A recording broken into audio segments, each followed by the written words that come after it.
Halo sobat-sobat coder, kembali lagi bersama saya. Hari ini kita akan lanjut ya ke React yang namanya render kelas komponen ke DOM ya. Kemarin kan kita berhasil ya buat kayak komponen gitu di nested, dimasukin ke dalam apa? Dia punya sintaknya satu-satu ya. Jadi ini tuh kayak ngoding senja aja. Jadi kayak latihan kita nge-refresh juga dia punya apa kuisnya seperti apa gitu. Nah, ini kita coba-coba aja sih. Jadi uh, sekalian belajar juga buat lihat hasilnya tuh seperti apa sih gitu. Nah, di sini saya disuruh oke, sudah di define, berarti saya tinggal fruit dan vegetables.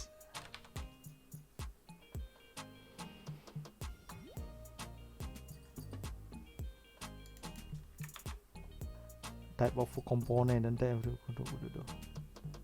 Oke, berarti React DOM. Saya disuruh render, jadi habis naruh komponen disuruh render sendiri. Komponen yang harus saya render types of food dengan dokumen get element by id. Ini sintak ini ya, JavaScript biasa.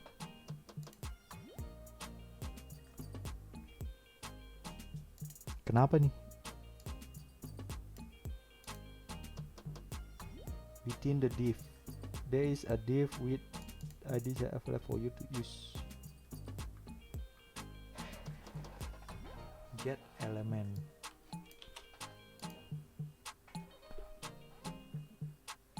Saya disuruh render ke target node. Ini saya udah kasih. Oh, saya ngerti.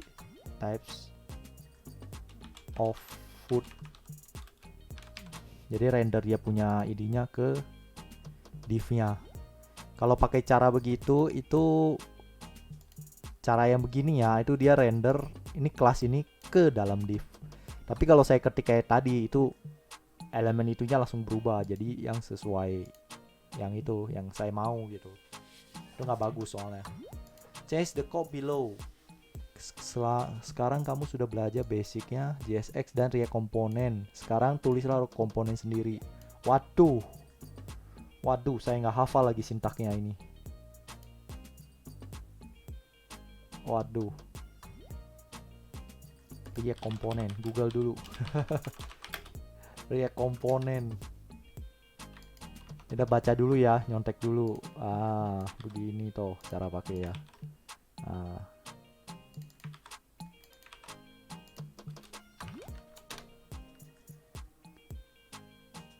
terus return dia punya div ya. Dia punya div terus kasih h1 dengan teksnya my first React component. Oh, kita belajarnya dari komponen dulu ya. Gak langsung yang ini. React component oh render. Sorry. Ini kebiasaan nih pakai yang ini function nih. Jadinya lupa sama sintaknya ini.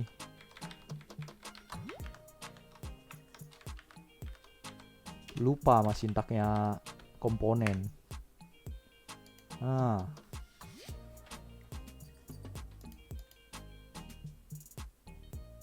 Oh, return dulu. Return.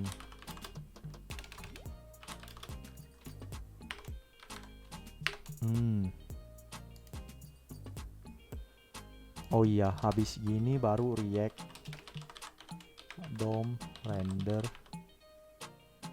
Katanya disuruh render ke div-nya. Div-nya berarti saya harus kasih begini, my component dokumen get element. Itu sintaknya JavaScript ya, kayak gitu caranya. Oh, konstruktor. Berarti saya harus manggil konstruktor. Ini bener-bener sih kayak kelas begitu mainannya. Nah, kayak lebih rapi.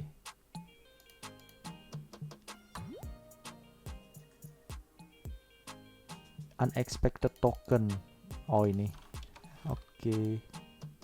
Hasil. Ya ini dia komponen ya. Jadi ada ini. Terus sekarang saya disuruh ada kalender dan current date. Oke. We're rendering current date from calendar component. Pass in date. Jadi dia bilang apa? Date ya. Date sama dengan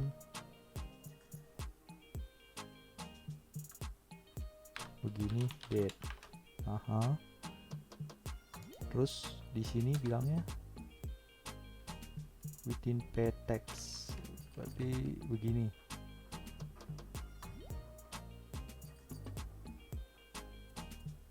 Props date ya berarti ya. Date. Muncul dia. Ini tuh kayak mulai masuk ke props gitu. Props itu kayak passing data dari sini ke fungsi yang di situ. Jadi kita pas misalnya fungsinya apa nanti akan muncul di sini. Oke, saya disuruh ngapain ini? Ada list, ada to do di kode editor. Ketika rendering list masukin task. Jadi list ini punya task. Task ini isinya list. Berarti ini juga sama. Kalau misalnya yang satu sama berarti yang ini harus sama. Jadi walk dog walk out.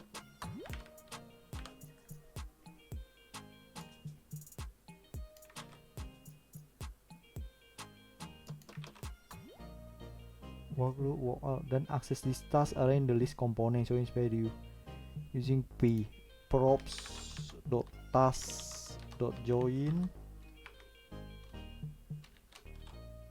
sama ini. Oke.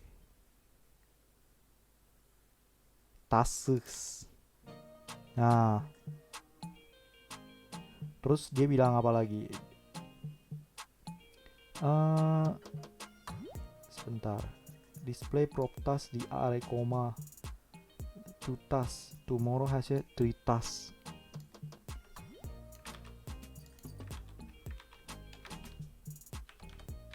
Go out. Go walk. Nah. Betul.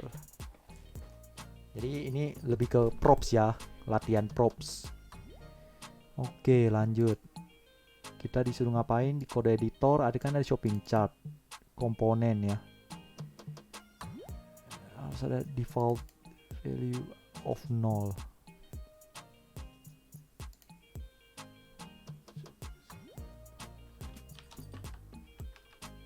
Oke. Chart. Kalau begitu kan kita bisa pass null ya.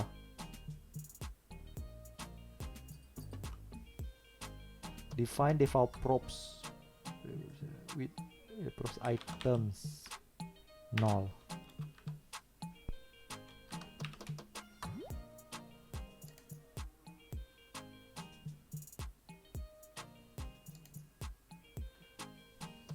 Kalau dia minta value-nya 0 berarti kan begini. Terus shopping chart component should have default props of item 0.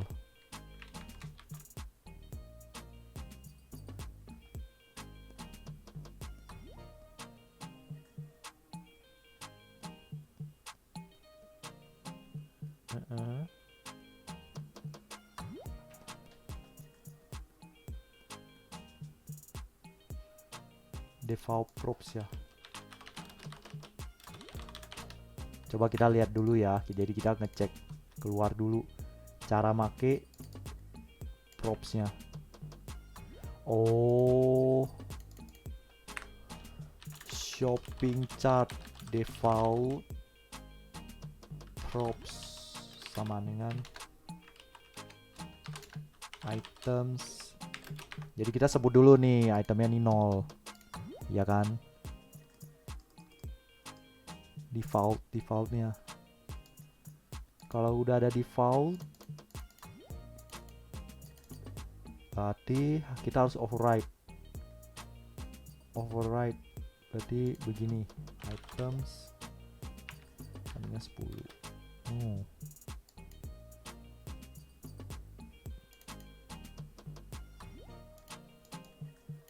Ini benar-benar sih kita dikasih kuis, tapi kita juga harus cari tahu cara makainya. Jadi kita nggak sangat bergantung di situ.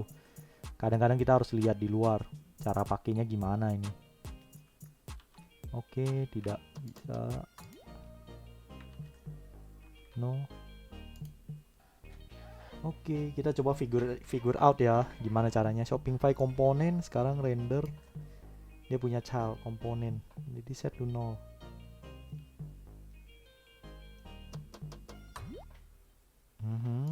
Kita disuruh override passing value default props ya. Oke.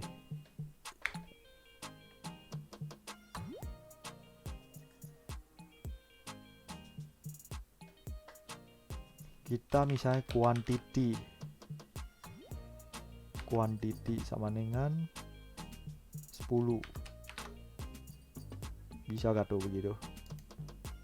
Bisa. Jadi override itu kayak misalnya default itu kayak harga awalnya tuh misalnya kita set ya, misalnya berapa. Jadi misalnya default awalnya 0. Nah, ketika kita passing ini mau pakai gitu komponennya, nggak apa-apa. Kita tinggal bilang lagi misalnya 10 atau berapa gitu. Jadi ininya tuh nggak dibilang 0 atau apa gitu. Nanti kalau misalnya ada logika proses, misalnya kayak proses dia punya kuantitinya nggak ada gitu, yang ada nanti malah repot, terjadi yang namanya apa, null atau error atau apapun itu. Nah baik, sampai sini aja videonya hari ini. Terima kasih sudah menonton. Jangan lupa like, share, dan subscribe. Jangan lupa kalau suka videonya dan kalau misalnya punya ide ya, misalnya bikin konten baru, silahkan komen aja di bawah. Nanti kita akan buatkan konten-kontennya. Yang penting masih dalam scope 10 menit ini ya. Jadi saya akan coba jelasin apapun itu selama 10 menit aja. Jadi biar nggak lama-lama juga videonya gitu. Baik, sampai sini aja. Terima kasih. Dan sampai jumpa.